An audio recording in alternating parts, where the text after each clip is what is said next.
வணக்கம். இது எஃப்ஐஆர். நாட்டின் பல்வேறு இடங்களில் நிகழ்ந்த குற்றங்கள் மற்றும் அதன் பின்னணி பற்றிய தொகுப்புகளை பார்க்கலாம். பாலிவுட் நடிகை நோரா ஃபத்தேகியின் ஆபாச பாடலுக்கு எதிராக போலீசில் புகார் அளிக்கப்பட்டுள்ளது. மனித உரிமைகள் ஆணையத்தின் நோட்டீஸால் படக்குழு சிக்கலுக்கு ஆளானதன் பின்னணி என்ன?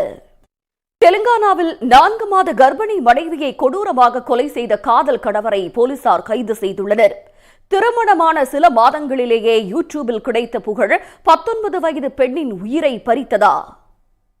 வெளிநாடுகளில் வேலை வாங்கி தருவதாக பல கோடி ரூபாய் மோசடி செய்த பிரபல நடிகையின் கணவர் கைது செய்யப்பட்டுள்ளார்.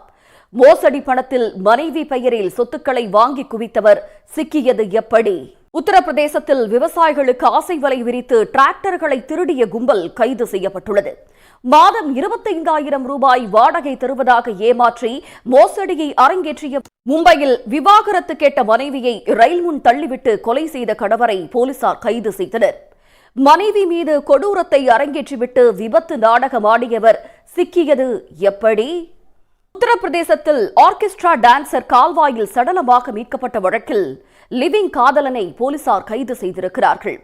காதலியை கொன்றுவிட்டு பாவத்தை போக்க நதியில் நீராடி தலைமறைவானவர் 9 நாட்களில் கைதானது எப்படி? தயாரில் தொடர்வது சிறிய இடைவேளை.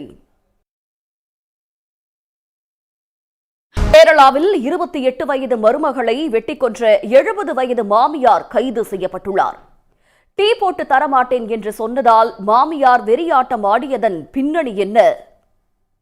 5 வயது மகனை கழுத்தை நெரித்து கொன்ற தாய் தூக்கிட்டு உயிரை மாய்த்துக் கொண்டுள்ளார். கேஸ் அடுப்பில் வெந்நீர் வைத்த மனைவியை கணவர் கண்டித்ததால் நடந்திருக்கும் பயங்கரத்தின் பின்னணி என்ன? எஃப்ஐஆர் நிறைவு பெறுகிறது. நன்றி, வணக்கம்.